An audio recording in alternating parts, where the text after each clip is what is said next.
palabra es una lámpara a mis pies y una luz que alumbra mi ser. Tu palabra es una lámpara a mis pies y una luz que alumbra mi ser. Cuando tengo miedo, pienso que estoy perdida, aún allí tú estás, y nada temeré mientras tú estés aquí. Acompáñame hasta el final.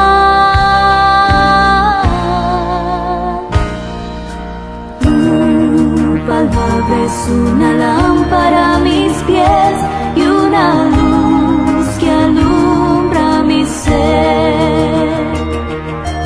Tu palabra es una lámpara a mis pies y una luz que alumbra mi ser. A pesar de tu amor, a veces tengo dudas. Te ruego, Jesús, sé mi guía. A tu lado quiero andar y amarte hasta el fin. Por favor, perdóname.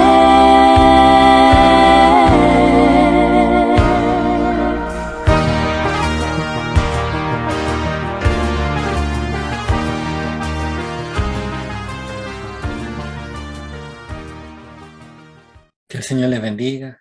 Nos encontramos nuevamente para seguir meditando en la palabra del Señor.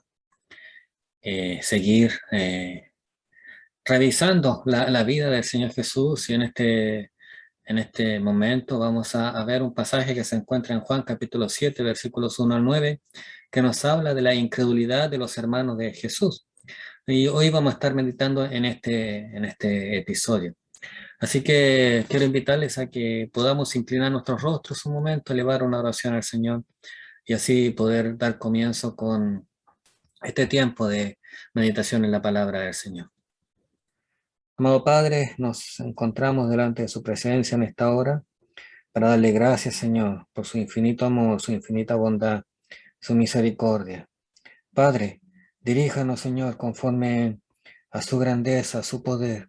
Diríjanos, Señor, a través de su Espíritu Santo, para poder, Señor, meditar en su palabra, que en este día, Padre, podamos ser bendecidos por su palabra, podamos ser edificados por ella, ser instruidos por su palabra. Gracias, Padre Celestial, por esta instancia que tenemos, por este privilegio que usted nos concede, de poder, Señor, meditar en lo que usted ha dejado como la revelación suya, Padre, para nuestras vidas. Le bendecimos en esta hora, Padre. Glorificamos su nombre, Señor, y le exaltamos conforme a su misericordia y bondad. En el nombre de su Hijo amado Jesucristo. Amén. Bien, vamos a ir entonces a la palabra del Señor. Vamos a pasar al pasaje que vamos a estar meditando en esta oportunidad. Así que, en capítulo 7, versículos 1 al 9, dice así la palabra del Señor.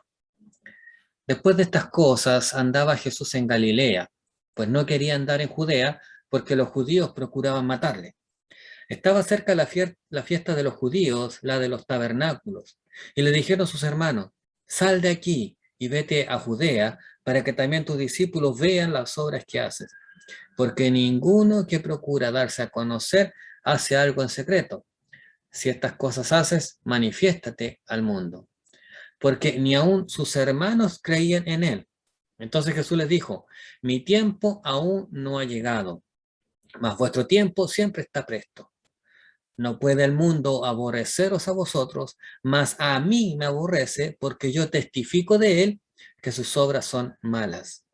Subid vosotros a la fiesta. Yo no subo todavía a esa fiesta, porque mi tiempo aún no se ha cumplido. Y habiéndoles dicho esto, se quedó en Galilea.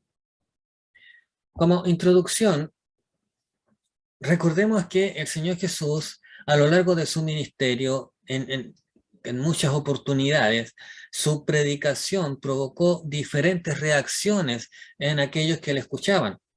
En este momento vamos a considerar la reacción de sus hermanos, pero recordemos que a lo largo de lo que hemos visto ya del ministerio del Señor Jesús, Él fue rechazado por algunos de los de su auditorio, de los que le escuchaban, y otros estaban con Él. De hecho, recordemos que en este último periodo Él se ha centrado en sus discípulos, sus apóstoles, y ha dejado un poco de lado las multitudes, porque ya las multitudes lo estaban rechazando. De hecho, el Evangelio de Juan no registra todo lo que nosotros hemos revisado en las semanas anteriores, porque Juan se centra exclusivamente en lo que es algunas cosas importantes del ministerio del Señor Jesús. Así que vamos a meditar hoy en esta porción de la palabra del Señor. Debemos decir que este acontecimiento se desarrolla durante la fiesta de los tabernáculos, una de las grandes convocatorias que los judíos tenían. Habían 3 convocatorias que eran grandes entre los judíos, que las vamos a ir mencionando un poco más adelante, y este acontecimiento que nos narra este pasaje se encuentra en esta fiesta de los tabernáculos, que también más adelante vamos a profundizar un poco en esto. Dice, después de estas cosas andaba Jesús en Galilea. En este pasaje Jesús se va a desplazar desde Galilea para ir a Jerusalén, a la fiesta de los tabernáculos, que se va a celebrar en el mes de octubre, o se celebraba en el mes de octubre, que era, como dije anteriormente, una de las fiestas importantes que los judíos tenían. Pero él se encontraba en Galilea. En Juan, en el capítulo 5, versículos 16 al 18, dice, por esta causa los judíos perseguían a Jesús y procuraban matarle, porque hacía estas cosas en el día de reposo. Y Jesús le respondió, mi Padre hasta ahora trabaja y yo trabajo. Por esto los judíos aún más procuraban matarle, porque no solo quebrantaba el día de reposo, sino que también decía que Dios era su propio Padre, haciéndose igual a Dios. Recordemos que por esto y por muchas otras afirmaciones del Señor Jesús, los judíos trataban de matar al Señor Jesús. Querían matarlo, lo querían perseguir para quitarle la vida. Por lo tanto, era muy poco probable o muy poco conveniente para el Señor Jesús ir a Jerusalén, porque allá precisamente él había hecho afirmaciones muy fuertes. Recordemos que él confrontó a los judíos, a los fariseos con el día de reposo, el pasaje que acabamos de leer. Entonces, una de las últimas oportunidades en donde Jesús había estado en Jerusalén, él había tenido que salir de ahí a causa de que los judíos querían matarle, por sus afirmaciones y también por, en cierta manera, quebrantar algo que para los fariseos, para los judíos de ese entonces era como sagrado, que era el día de reposo. Entonces, al sanar a una persona en día de reposo, él había quebrantado, según la mirada de los fariseos, de los judíos, el día de reposo. Pero también sus afirmaciones ofendían a los judíos. Él había afirmado que era hijo de Dios y por estas cosas le querían matar. Entonces, él se tiene que retirar hacia Galilea para, en cierta manera, evitar la confrontación tan pronta, ya que tenía que esperar a que llegara el momento. Por esa razón, no era tan fácil que él fuera, o no era algo bueno, o una buena idea, ir hasta Jerusalén, porque allá lo estaban esperando para matarlo. Y aunque quizás allá ya había pasado un buen tiempo, eso no impedía que los judíos de Jerusalén aún siguieran pensando en matar al Señor Jesús. Jesús se había quedado por algún tiempo por Galilea, pues no quería andar en Judea porque los judíos procuraban matarle, nos dice el versículo 1 de este pasaje que acabamos de leer, capítulo 7.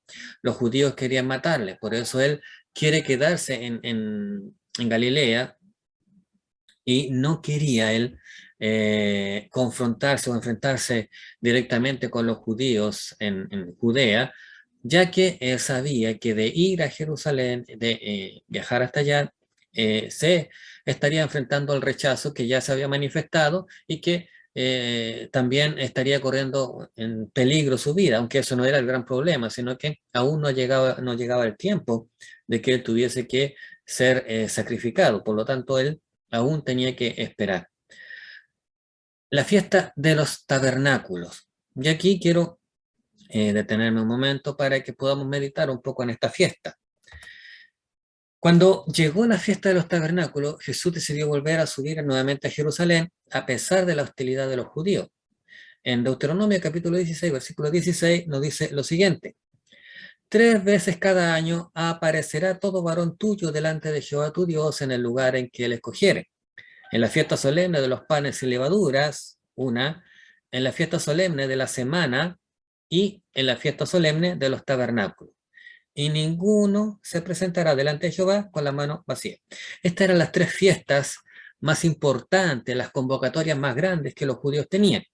Recordemos, la primera era la fiesta de los panes, sin levadura. La segunda, la fiesta de las semanas. Y la tercera era la fiesta de los tabernáculos. La fiesta de la semana es la que se conoce también como la fiesta de Pentecostés. Esa era la que se estaba celebrando en tiempo cuando vino el Espíritu Santo. Entonces, esta fiesta de los tabernáculos era una de las 3 fiestas importantes que los judíos tenían. Todo este capítulo gira precisamente en torno a la fiesta de los tabernáculos. El capítulo 7 de Juan gira alrededor de esta fiesta de los tabernáculos. Al comienzo, en el versículo 2, dice: estaba cerca la fiesta de los judíos, la de los tabernáculos. Versículos 14 nos habla o nos narra lo que estaba aconteciendo en medio de la fiesta. En el versículo 14 dice: mas a la mitad de la fiesta subió Jesús al templo y enseñaba. Versículo 14. A la mitad de la fiesta el Señor Jesús sube. Y en el versículo 37 nos habla de la última de la fiesta, y nos dice el versículo 37 del capítulo 7 lo siguiente: en el último y gran día de la fiesta, Jesús se puso en pie y alzó la voz diciendo: si alguno tiene sed, venga a mí y beba. Ahora, eso es interesante y más adelante lo vamos a profundizar un poco más. El significado de estas palabras que el Señor Jesús dice acá.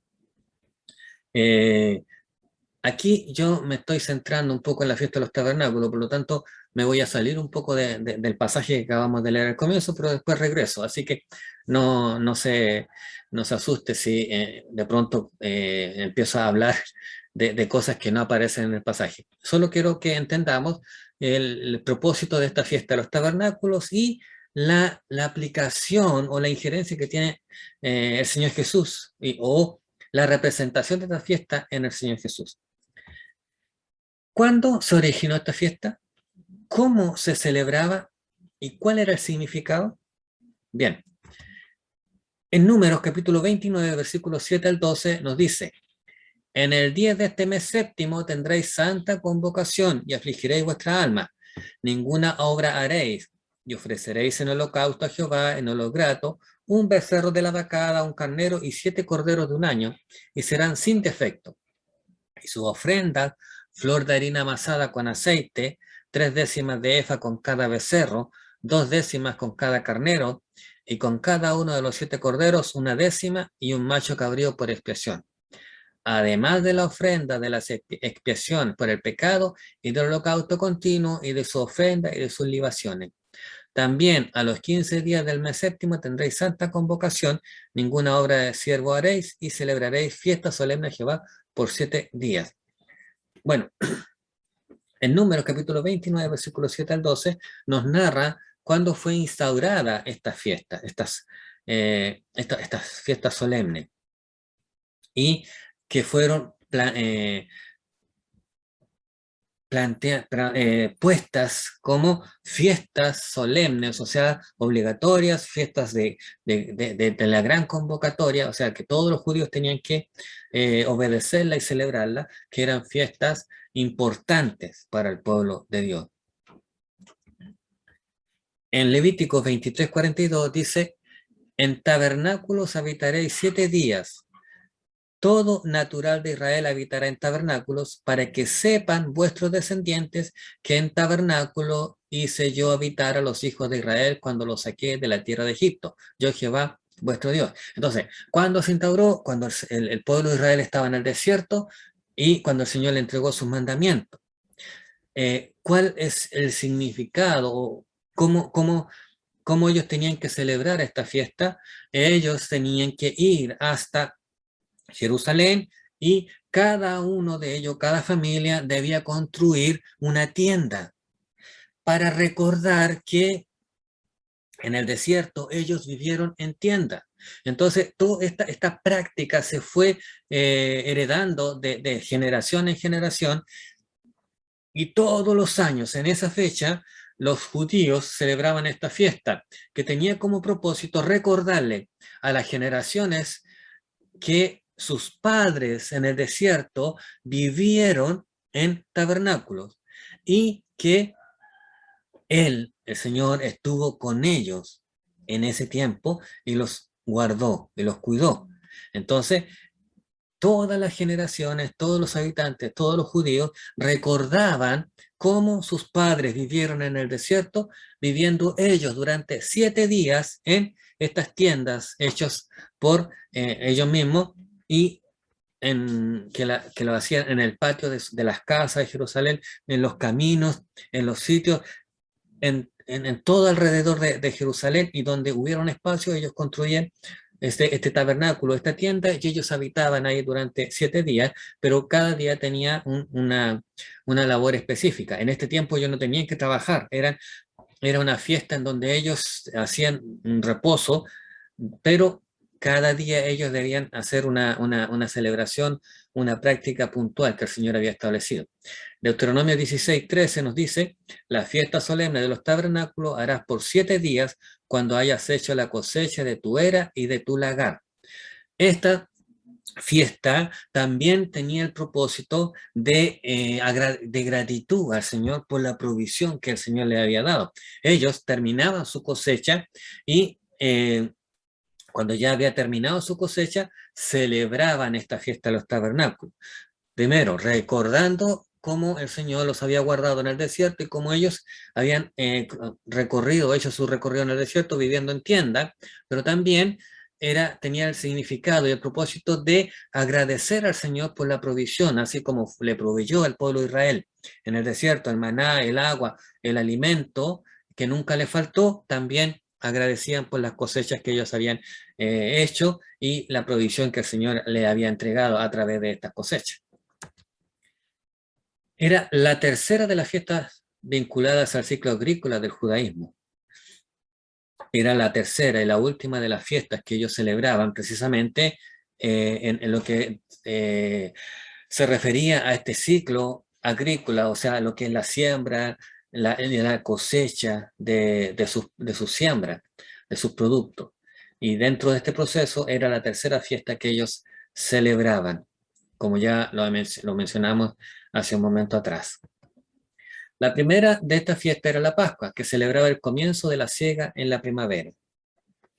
La Pascua, que es la fiesta en donde el Señor instauró la Cena del Señor, que fue la última Pascua, la última, valga la redundancia, Pascua, que se celebró cumpliendo el verdadero propósito, porque de ahí en adelante ya la Pascua dejó de cumplir ese propósito.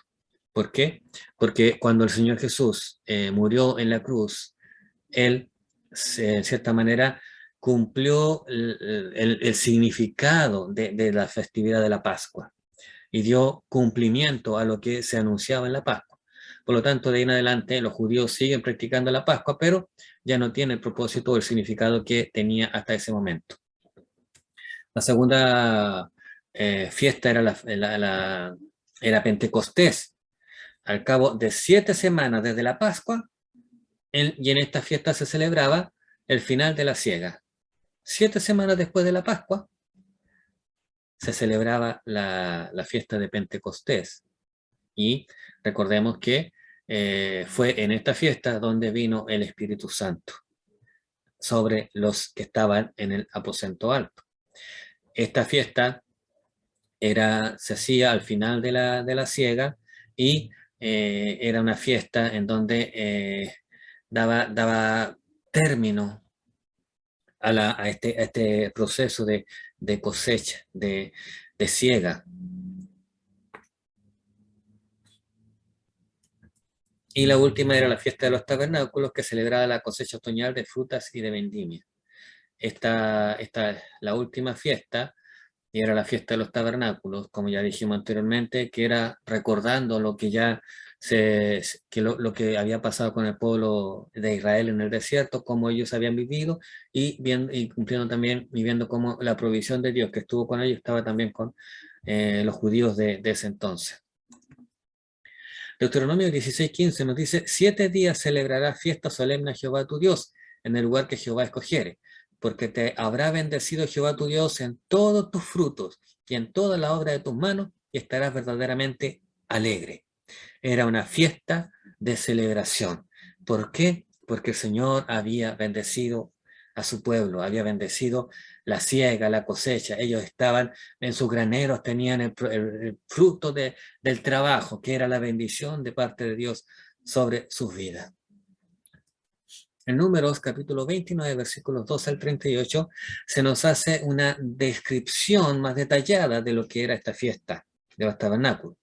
Y se las voy a leer, ustedes las pueden leer también ahí en su hogar y con más detalle o más pausadamente. Solo se las voy a leer para que podamos ir recorriendo un poco estos 7 días de celebración. También a los 15 días del mes séptimo tendréis santa convocación. Ninguna obra de siervo haréis, y celebraréis fiesta solemne a Jehová por 7 días. 7 días duraba la fiesta de los tabernáculos. Y ofreceréis en holocausto, en ofrenda encendida a Jehová, en olor grato, 13 becerros de la vacada, 2 carneros y 14 corderos de un año. Han de ser sin defecto. Y a las ofrendas de ellos, de flor de harina amasada con aceite, 3 décimas de efa con cada uno de los 13 becerros, 2 décimas con cada uno de los 12 carneros, y con cada uno de los 14 corderos, 1 décima y un macho cabrío por expiación, además del holocausto continuo, su ofrenda y sus libaciones. Eso era el primer día. Segundo día, 12 becerros de la vacada, 2 carneros, 14 corderos de un año sin defecto, y sus ofrendas y sus libaciones con los becerros, con los carneros y con los corderos, según el número de ellos, conforme a la ley, y un macho cabrío por expiación, además del holocausto continuo y su ofrenda y sus libaciones. El día tercero, 11 becerros y 2 carneros, 14 corderos de un año sin defecto, y sus ofrendas, sus libaciones con los becerros, con los carneros, con los corderos, según el número de ellos, conforme a la ley, y un macho cabrío por expiación, además del holocausto continuo y sus ofrendas y sus libaciones. El cuarto día, 10 becerros, 2 carneros, 14 corderos de un año sin defecto. Sus ofrendas y sus libaciones con los becerros, con los carneros y con los corderos, según el número de ellos, conforme a la ley, y un macho cabrío por expiación, además del holocausto continuo, su ofrenda y su libación. El quinto día, 9 becerros, 2 carneros, 14 corderos de un año sin defecto, y sus ofrendas y sus libaciones con los becerros, con los carneros y con los corderos, según el número de ellos, conforme a la ley, y un macho cabrío por expiación, además del holocausto continuo, su ofrenda y su libación. El sexto día, 8 becerros, 2 carneros, 14 corderos de un año sin defecto, sus ofrendas y sus libaciones con los becerros, con los carneros y con los corderos, según el número de ellos, conforme a la ley, y un macho cabrío por expiación, además del holocausto continuo, su ofrenda y sus libaciones. El séptimo día, 7 becerros, 2 carneros, 14 corderos de un año sin defecto y sus ofrendas y sus libaciones con los becerros, con los carneros y con los corderos, según el número de ellos, conforme a la ley, y un macho cabrío por expiación, además del holocausto continuo, con sus ofrendas y sus libaciones. El octavo día tendréis solemnidad, ninguna obra de siervo haréis, y ofreceréis en holocausto, en ofrenda encendida de olor grato a Jehová, un becerro, un carnero, 7 corderos de un año sin defecto.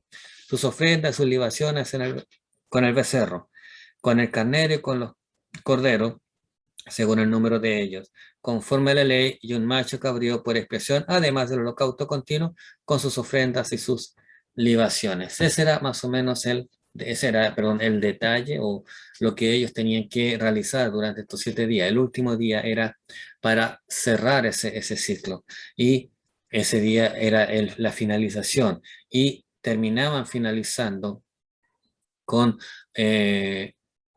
una ceremonia importante en donde traían aguas de la fuente, y las traían para simbolizar el Espíritu Santo, el derramamiento del Espíritu Santo, y se derramaba en el templo.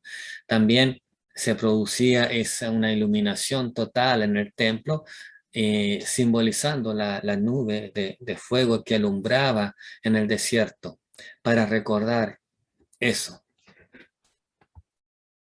En Isaías 44:3 dice: porque yo derramaré agua sobre el sequedal y río sobre la tierra árida. Mi espíritu derramaré sobre tu generación y mi bendición sobre tus renuevos. Cuando ellos terminaban, y lo pueden ver en el capítulo 8 de Juan, se nos narra también este momento cuando traen las aguas y el Señor se para hacer precisamente esta afirmación acerca de Él y las aguas. Y en Isaías 44 nos menciona precisamente ese derramamiento de agua, y que simbolizaba al Espíritu Santo que el Señor derramaría sobre todos sus hijos. El número 14:14 dice: y lo dirán a los habitantes de esta tierra, los cuales han oído que tú, oh Jehová, estabas en medio de este pueblo, que cara a cara aparecías tú, oh Jehová, y que tu nube estaba sobre ellos, y que de día ibas delante de ellos en columna de nube y de noche en columna de fuego. Como dije anteriormente, ellos, para ir finalizando esta fiesta, iluminaban completamente el templo con luces para simbolizar o representar esa nube de fuego que alumbraba y que iluminaba el camino del pueblo del Señor en el desierto. En Isaías capítulo 9, versículo 2 dice: el pueblo que andaba en tinieblas vio gran luz, los que moraban en tierra de sombra de muerte, luz resplandeció sobre ellos, hablando precisamente del Señor Jesús como la luz de este mundo. Juan 1:14: y aquel verbo fue hecho carne y habitó entre nosotros, y vimos su gloria, gloria como del unigénito del Padre, lleno de gracia y de verdad. Ahora recordemos que la fiesta de los tabernáculos tenía como propósito recordar que el Señor estuvo con ellos, que ellos anduvieron en tienda, pero que el Señor estuvo en medio de ellos, precisamente también en un tabernáculo. El Señor Jesús vino a cumplir este simbolismo que se representaba en la fiesta de los tabernáculos, ese recuerdo que ellos hacían de la presencia del Señor en medio de ellos. El Señor Jesús, el apóstol Juan nos dice que el Señor Jesús vino a ser ese verbo encarnado que habitó entre nosotros. Él trajo su tabernáculo, Él construyó su tabernáculo en medio de nosotros.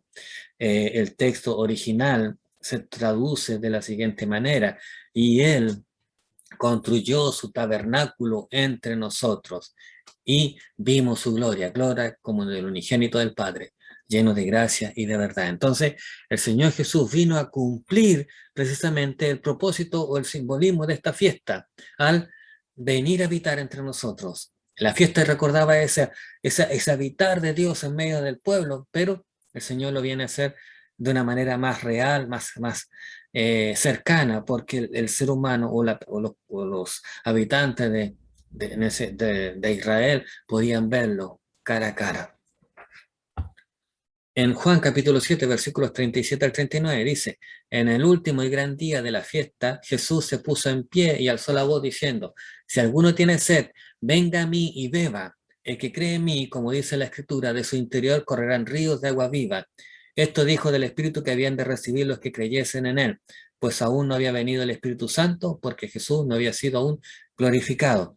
El Señor, al culminar esta fiesta, cuando ellos estaban llevando a cabo este traer aguas y derramarla en el templo, Él dice, el que si alguno tiene sed, venga a mí y beba. El que cree en mí, como dice la Escritura, de su interior correrán ríos de agua viva.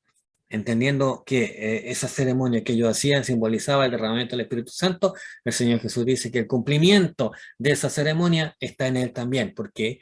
Porque Él debía ser glorificado para que el Espíritu Santo viniera sobre aquellos que le seguían. En el capítulo 8, versículo 12, dice, otra vez Jesús les habló diciendo, yo soy la luz del mundo. El que me sigue no andará en tinieblas, sino que tendrá la luz de la vida. En el momento en que ellos también celebraban e iluminaban todo para recordar la nube de fuego que alumbraba al pueblo en el desierto, el Señor Jesús dice, yo soy la luz del mundo. O sea, esto que ustedes hacen me habla de mí, da testimonio de mí. Yo soy esa luz que viene sobre ustedes para sacarlos de las tinieblas. Entonces, todo esto nos lleva a entender de que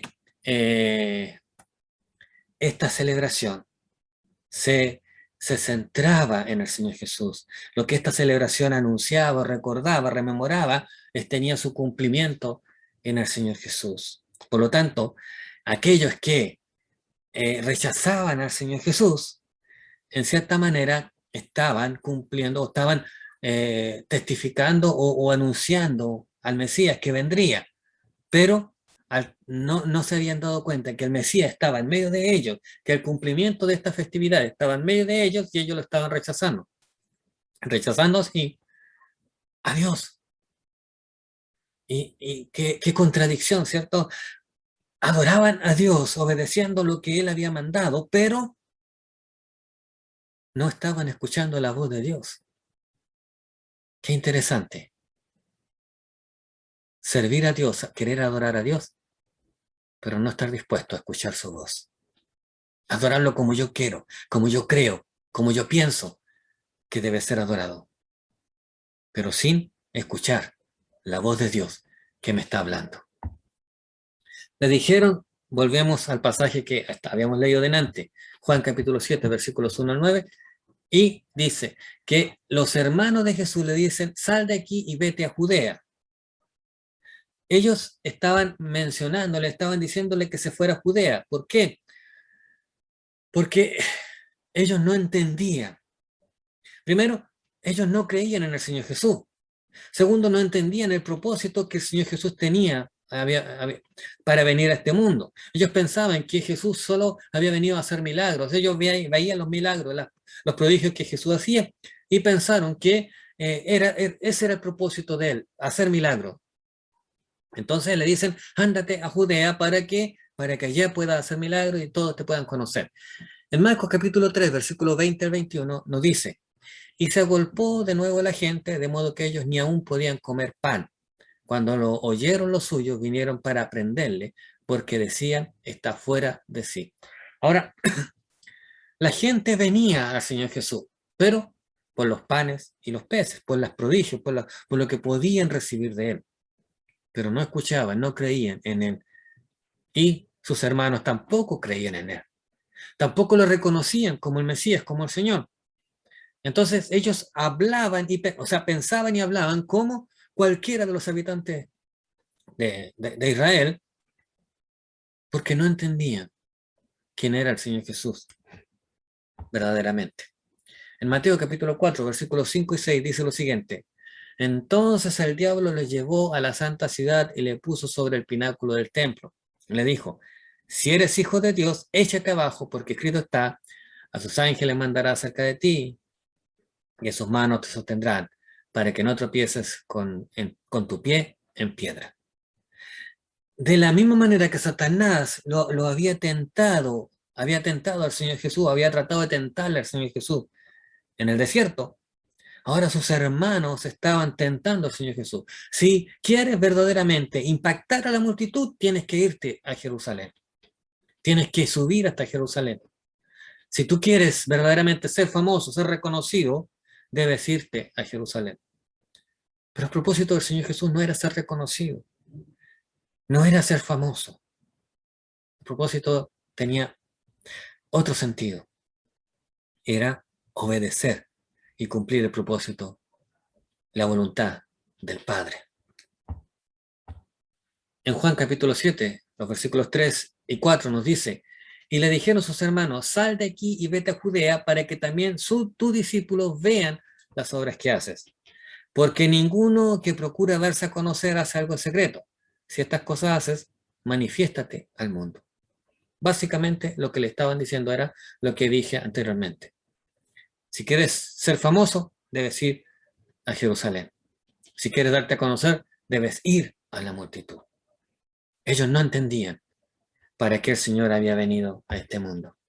Mateo capítulo 12, versículo 47 al 50 dice, y les dijo uno, he aquí tu madre y tus hermanos están afuera y te quieren hablar. Respondiendo él, al que le decía esto, dijo, ¿quién es mi madre y quiénes son mis hermanos? Y extendiendo su mano hacia sus discípulos, dijo, he aquí mi madre y mis hermanos, porque todo aquel que hace la voluntad de mi Padre que está en los cielos, ese es mi hermano y hermana y madre.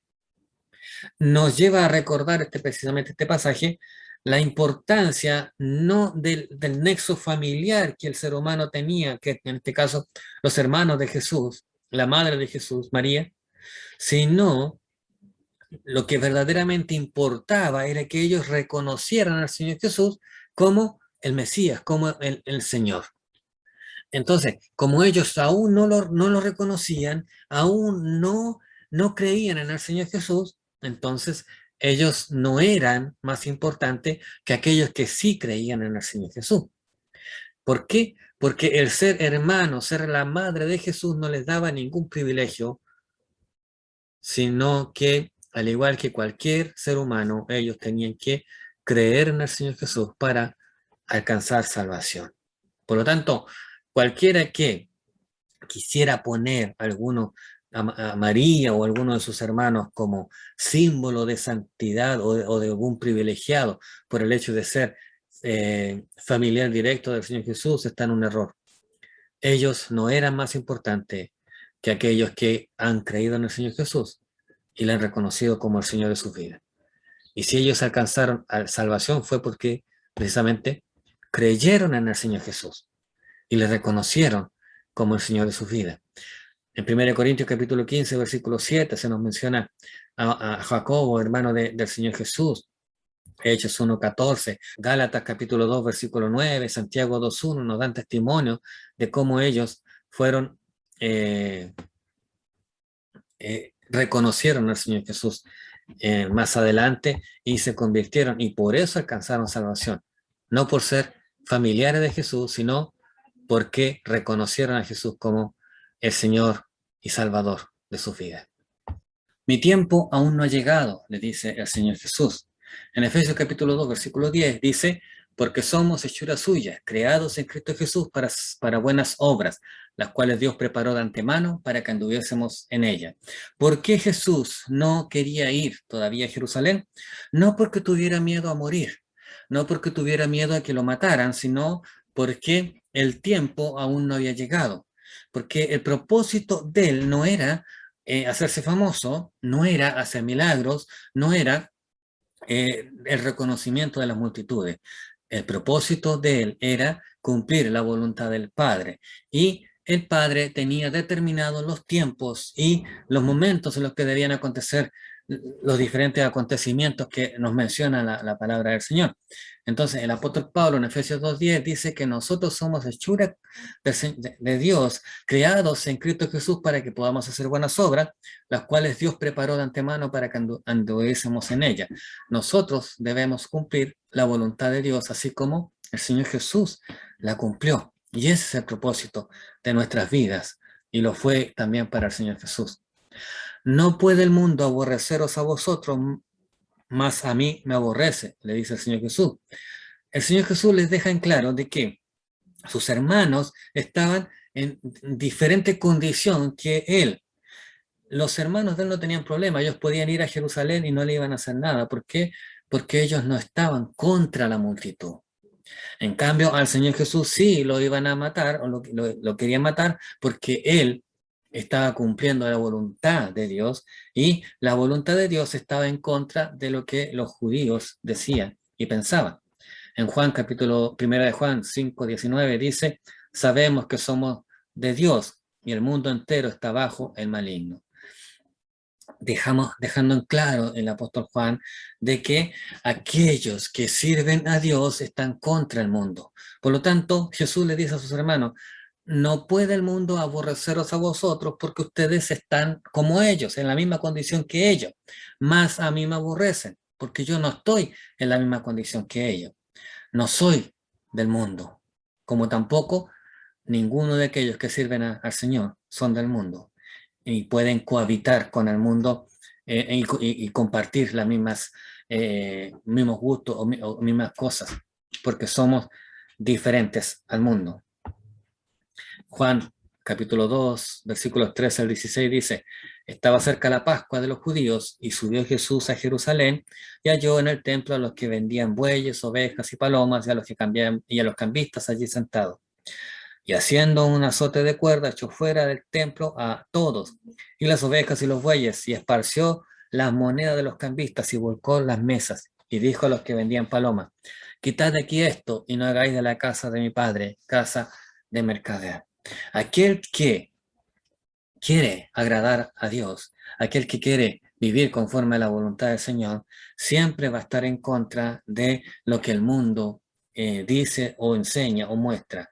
¿Por qué? Porque la voluntad de Dios no está, o mejor dicho, el mundo no vive conforme a la voluntad de Dios y por lo tanto siempre va a estar en contra de la voluntad de Dios.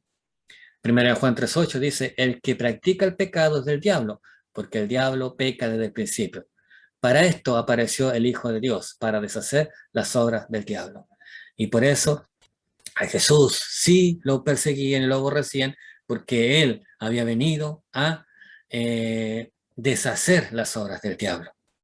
Y eso estaba en contra de lo que el gentío, la multitud, quería hacer.